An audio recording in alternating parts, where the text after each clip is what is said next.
You care so deeply it's starting to hurt. You try to save people, fix everything, be strong always, but deep down, you're exhausted. This is the art of letting go when you care too much, not a how-to. A soft unraveling, a quiet moment for the woman who gives too much and forgets herself.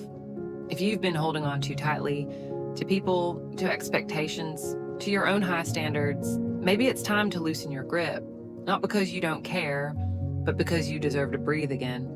Today's episode is for the woman torn between love and freedom, between staying and surrendering, between control and peace. Caring is a strength, but overcaring, it's a quiet kind of self-abandonment. You text first, always. Say yes when you're already stretched thin. Hold space for others, even when you're crumbling inside. You apologize just to keep the peace. You replay conversations at 2 a.m. You take responsibility for everyone's emotions. And the worst part, you think that makes you good. But there's a difference between love and self-erasure. The truth, the more you try to control the outcome, the more anxious you become. The tighter you hold, the harder it is to breathe. You start believing, if I stop caring, who will? Or worse, if I let go, I'm giving up. But letting go isn't weakness, it's courage, it's care, turned inward. Letting go is terrifying because it feels like loss. Loss of control, loss of meaning, loss of who I was. But often the thing you're holding on to has already let go of you. You just haven't caught up yet. Why is it so hard? Because caring gives you identity. Because fixing makes you feel valuable. Because staying feels safer than uncertainty. But here's what no one tells you. You can still love someone and let them go. You can still care and choose yourself. You don't owe anyone the version of you that's always bleeding. Letting go feels scary because silence follows. And in that silence, your truth finally speaks. You don't have to burn bridges or scream, I'm done. Letting go doesn't have to be dramatic. It can be slow, software sacred. Here are 5 ways to begin the process. 1, detach with love. Love doesn't always mean presence. You can love from a distance and still protect your energy. Try saying, I care about you, but I can't carry this anymore. 2, pause the pattern.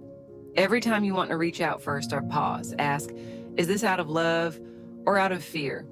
You don't have to answer every call your anxiety makes. 3, speak your truth, even if your voice shakes. You don't need the perfect words, just honest ones. This feels too heavy for me right now. 4, create rituals of self-holding. Replace overgiving with nourishment. A daily walk with no phone. Journaling 1 question, what do I need today? Saying no and not explaining why. 5, write a closure letter and burn it. Pour it out, everything, not to send, just to release. Closure doesn't come from them, it comes from your decision to stop bleeding. At first you'll feel empty, you'll miss the habit of hoping, you'll miss the fantasy more than the person. But then quietly, things shift. You don't check your phone as often. You stop rehearsing old conversations, you exhale a little deeper. That's the moment you know you've let go, not of love, but of attachment.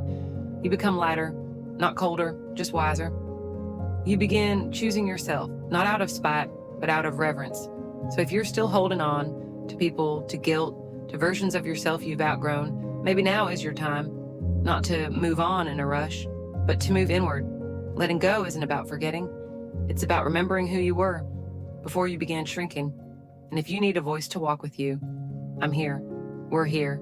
This is She Unwinds. Subscribe for softness, strength, and the space to begin again.